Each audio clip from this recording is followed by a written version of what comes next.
What's going on, you guys? Petplatypus here, and it's time to talk about Seven Deadly Sins, chapter 141. So with this chapter, The Seven Deadly Sins, it's a pretty simple chapter overall, but it does do quite a bit for Bond's character, kind of bringing up things that happened before and giving them, further explanation or closure. I'm not really trying to word it, but I'll talk about it in a second. We get the bomb dropped at the end of the chapter. We get progression on what the Ten Commandments are doing. So it's just overall a really nice package right here. Starting off with the simple stuff, we've got the Ten Commandments with the one chick who controls souls, or I guess that's what she can do now. We never really saw her ability before, but I kind of figured that would be what it was for some reason. She just takes all these souls and she's bringing them back and sending them to their bodies, and this is where the rumor in that town that Bond went to came from about people coming back to life, and apparently they're killing their old relatives. They want revenge, or they're regretful, or whatever. That's what she's doing, bringing the spirits back. And bomb drop, Elaine gets brought back. Don't know if she'll want revenge, don't know if she'll just be herself. I'm not really sure. I don't see this ending any other way than a feels trip, because Bond will probably interact with her. He has to interact with her, and it'll either be they're having fun together, they're chilling, and then that commandment gets beat and all the souls return, and then it's a sad goodbye, or she's evil and Bond has to kill her, which is also dark and sad and feels trip. Or maybe, maybe when she leaves, when she has to leave her body and be dead again, he's gonna be, I'll bring you back to life no matter what. It won't be like a sad ending. That's the only way I can see it not being a feels trip, you know what I mean? But yeah, that'll be interesting to see what happens there. It'll be really cool. Nice, good cliffhanger dropped at the end with a lot of possibilities. So yeah, I mean, I named 3 possibilities, but still, there are other ways it could go that I didn't think of, or that I haven't said, because I don't want to waste too much time on this review. So yeah, there's that.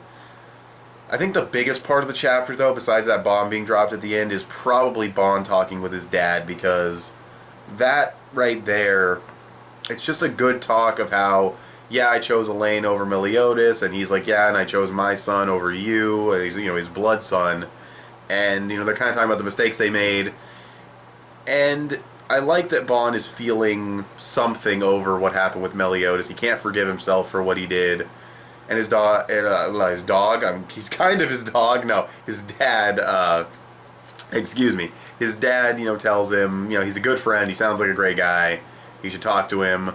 So that's probably what Bond's going to do. He'll probably rejoin the Seven Deadly Sins and everything. Did he have to, leave the Seven Deadly Sins and everything just to reunite and talk to Meliodas? Not really, but he is going on a solo journey to bring back Elaine also, and it was good to bring up this whole, I tried to kill him, that was bullshit type of thing, because it is true. That was, Hawk told him too. Hawk said, this is stupid, what are you doing, you're retarded, and now he understands that, or he's been understanding it, and he's now saying it out loud. Another little thing with Jericho, he's, cool with Jericho. He's like, you're one of the first humans I've interacted with. That's fine in my book. Not really anything that furthers their relationship as acquaintances or friends, but, it's whatever.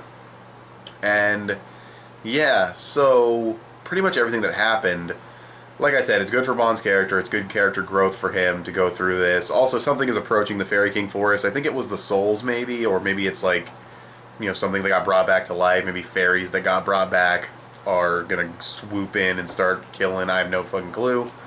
I think it was the souls, though, because that's probably how Elaine got brought back. So that happened, and that's pretty much everything. We haven't cut back to any of the other groups yet, but I'm feeling like this Bond storyline is going to be wrapping up pretty soon.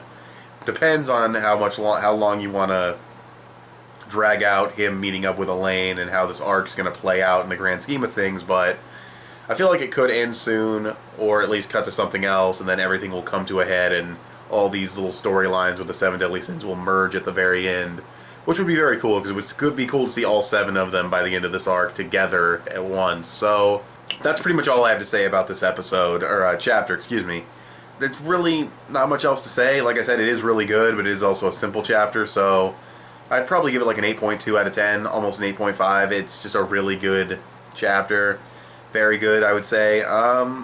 No real complaints either, honestly. His dad dies, and there's not really a ton of emotional, you don't really feel too much emotion because you didn't know him that well, but that's not really a flaw, that's just you know, that's just kind of a thing. So, yeah, I give it like an 8.2 out of 10, 8.5, whatever the fuck, and yeah, very good chapter. So, thanks for watching this video. Tell me what you guys think of this chapter of the 7 Deadly Sins in the comment section below. Follow me on Instagram, I post things there sometimes. Give this video a thumbs up, that would help me out a lot. Subscribe if you haven't already, or if you like what you've seen here, and I'll talk to you guys later. Bye.